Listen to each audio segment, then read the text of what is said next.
ururka dhalinyarada midnimo ee ka soo jeeda degmooyinka Wadaamago iyo Qorlugud ayaa kormeer ku tagay wadada nabadda isku xidha gobolada Saraar iyo Buuhoole iyagoona ugu baaqay in si degdeg ah looga qayb qaato dhismaha wadadaasi. ururka dhalinyarada midnimo ee ka soo jeeda degmooyinkaasi ayaa si farantiyeer ah ugu shaqeeya deegaanada ay ka soo jeedaan. halkan waxaan ku maraynaa team urur la dhaho midnimo ay ku midoobaan dhalinyarada u dhalisay deegaankan. waxaan halkan kaga hadlaynaa wadadan isku xidha deegaamada Qorlugud iyo Wadaamago oo runtii ah marka laga hadlayo distance ahaan meel aad iyo aad u kooban. waxaa lagu qiyaasaa wadadan isku xidha Qorlugud iyo Wadaamago labada degmo isku xidha waxaa lagu qiyaasaa 740 kilomitir. haddana baabuurta waxay ku jirtaa in ka fara badan 3 saacadood. lama oran karayo waa meel aad iyo aad maxaan ku dhahay u burbursan, haddana dhagax iyo maxaan ku dhahay wada xumo ayaa ka jirta. wadadaas maxaan ku dhahay dadka deegaanka waxay kaga sugan yihiin rafaad aad iyo aad u fara badan. waayo waa dareemi karaysaa magaalo intaas isu jirta oo intaas oo saacadood lagu jiri karayo, dhibaatada ay ku hayso bulshada deegaanka ku nool, xalin caafimaadkeeda, waxbarashadeeda, wax kasta dhibaato weyn bay ku haysaa. haddaan nahay maxaan ku dhahay dhalinyarada dhammaan marka dadka deegaanka oo dhan waxaanu baaq u diraynaa xukuumadda cusub ee uu hogaaminayo mudane Muuse Biixi Cabdi iyo guud ahaan maxaan ku dhahay dad kasta deegaanka u dhalatay, hadday noqoto ganacsatada deegaankan, hadday noqoto maxaan ku dhahay qurba joogta deegaankan.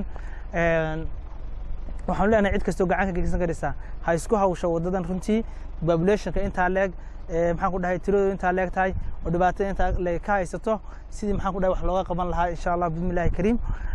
aad iyo aad baan uga dadaalnay madaxweynaha cusub runtii wuu maray agtiisa ayuu ku maray, horena wuu mari jiray intuu maxaan ku dhahay codkan doonayay ee deegaanka codka doonayayna aad iyo aad buu u maray. halkan waxaan ku maraynaa runtii team ka socda ururka dhalinyarada midnimo oo urur ah dhalinyarada deegaanka u dhalatay Qorlugud ay ku midowday iyo Wadaamago area-da u dhaxaysa. runtii maanta waxaan maraynaa wadadan isku xidha Wadaamago iyo Qorlugud oo ah wada aad dhib badan ka haysato bulshada iyo baabuurta iyo gaadiidleyda. wada ah runtii aan si hore loo sheegay dhalinyarta hore u sheegtay aan aad u badnayn u dheerayn yacni laakiin haddana wadada ugu dhibta badan aan oran karo waxay wadooyinka sidoo kale Soomaaliland ka jiraan oran kara intan kulay baan uu ka arkay. runtii waxaan aad baaq u soo jeedinaynaa ugu horeyn bulshada ka soo jeeda deegaamada Qorlugud iyo Wadaamago ganacsatada hadday tahay tijaarta iyo hadday tahay dhalinyarada. runtii waxa weeye wadadan waxay u baahan tahay muruq iyo maalba la isla barbar taago oo waxa weeyaan dadka dad muruq ka geysata xoogaaga geliso iyo haddaad maal ku darsato labadaba ay tahay sadaqad aad u jaariya runtii aad u fiican. wadada aynu garanayno sadaqada ku baxdaa yacni ajarkay leedahay ilaahay agtiisa ka leedahay. bulshada u dhalatay deegaankan aan ugu horreysiinayaan leeyahay qof kasta wadadan maray wuu garanaya ma uu dareemi karay dhibka ka taagan iyo mushkiladda ka haysta gaadiidleyda. maanta waan marnaa runtii dhibka naga haysta ilaahun baa og. hooyan adigoo kaliya ku xanuunay oo tabcaana taagantay ayaabad maraysaa wadadan gaariga runtii isagoo aad u burbursan bay ka baxaysaa. dawladda xukuumadda Soomaaliland runtii waxaan soo jeedinayaa madaxweynaha jamhuuriyadda Soomaaliland mudane Muuse Biixi Cabdi oo runtii si hore looga dhawaajiyay halkan uu maray in badan indhihiisana uu ku arkay xoogaalna uu yahay dhibta wadadan ka taagan, ballanqaadadiisina ay ku jirtay.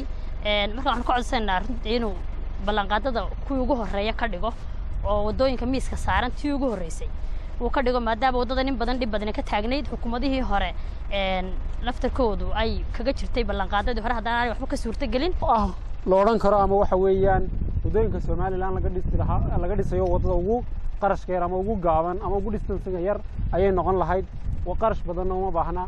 marka waxaan baaq u dirayaa xukuumadda mudane Muuse Biixi Cabdi oo inuu ka dhigo ajendayaashiisa maxay ku ugu horeeyo waliba uu ku daro sidii ballanqaadyadiisii ahayd oo uu inta ku daro iyo cid kasta oo deegaankan u dhalatay ama qurba joog ah ama ganacsato ama population-ka kale ee degan inay si wada jira wax uga qabtaan oo population-ku dhibaato weyn bay ku qabaan inta yar si ay uga qayb qaataan oo la iskaashado gacmaha la isqabsado wax waliba iskaashi wada jir bay ku yimaadaan.